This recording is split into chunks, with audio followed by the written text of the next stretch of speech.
Well, they're said to share a liking for football and Chinese poker, a collection of billionaires who have in the past supported China Evergrande founder Hui Ka Yan.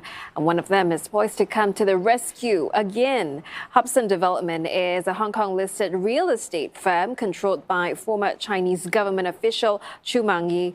He is said to have agreed to buy a 51% stake in Evergrande's property services unit. The cost? About $5 billion. It would be the largest asset sale yet at the property developer if it goes ahead.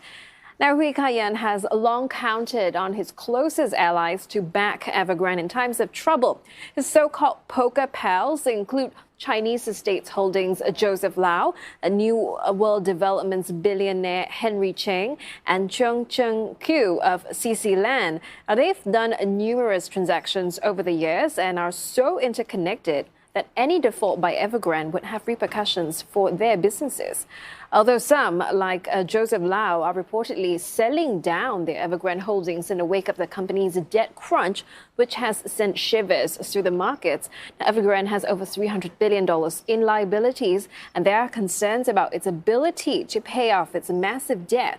It has missed payments to banks, to its suppliers, and to holders of its onshore investment products. Beijing has stepped up efforts to limit the damage from the crisis, including pumping over $70 billion into the country's financial system. Bo Zhuang from investment management firm Loomis Sales joins us now. Well, just to reiterate at this point, there is no confirmation of the sale to Hopson, but given it is widely reported in Chinese media, let's assume it is. So how much of a relief would this be to Evergrande's near or even a medium-term debt obligations? Yeah, it certainly helped with the short-term debt servicing. Some of the bonds interest could be paid. And last week, there was some onshore sales of those, one of the local banks of the Shenzhen Bank. They sold it for $1.5 billion as well. But we are talking about $6.5 billion asset disposal compared to a $300 billion liability. So that's just merely above more than 2% of this. So it doesn't really help the Evergrande's debt servicing in the long run.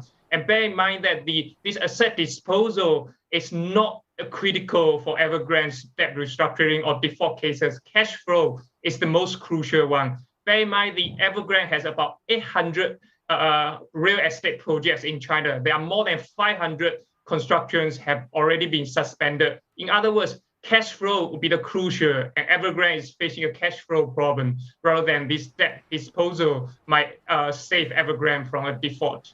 So as you're saying, it's not going to be that much of help. So, what is then the benefit for... So then what then is the benefit for Hopson? Why is it still putting in the money, even if it's not going to be much of help? Yeah, for Hopson, I think they are buying somewhat valuable arm of the Evergrande, because Evergrande's property service is still somewhat variable, because the Hopson can still make profit out of those buying those assets. It's not really free money come from all these poker pals. These poker pals are really buying of their own for their own interest rather than saving the Evergrande. And also, I do have to ask, how much of it is actually pressure from authorities? Yeah, I think that the authorities, even 6 weeks ago, have started to pressure Evergrande to accelerate their asset disposal. So judging from the last few weeks, it seems that this asset disposal pace of asset disposal have picked up pace. So I'm sure that this is somewhat coming from the Chinese government as well. So we have learned that there are some task force already been sent in to assess the situation of the Evergrande. So government is working behind the scene to ensure there's a stability behind Evergrande's default. And going back to Evergrande now, what options remain for it if that deal does not happen? Yeah, I think the deal, this type of the small deals, whether happen or not, it does not change the Evergrande's fate. So Evergrande's fate now is almost certain that the debt restructuring will be carried out. But I think what we need to look out for is that whether this will be a prolonged restructuring or not, which prolonged restructuring, in my view, will be a base case.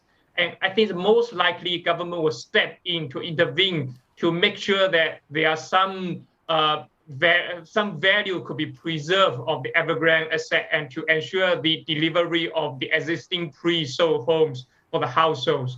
So I think this will be a long-term and debt restructuring, and rather than a build-up or quick liquidation. Disorderly liquidation also quite unlikely in my view. And so you talked about prolonged restructuring. Any precedents, any examples that we've seen in China?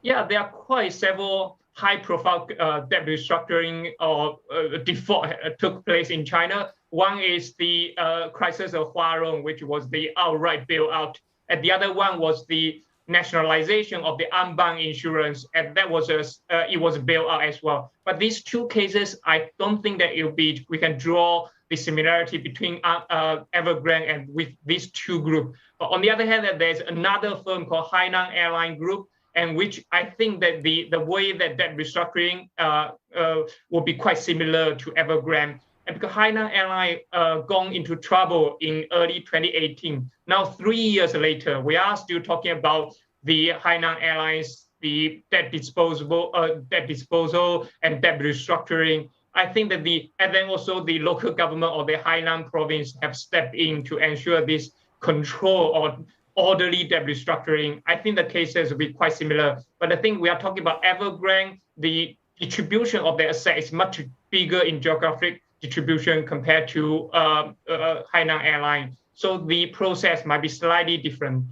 Well, thank you for that, Bo Zhuang from Loomis Sales.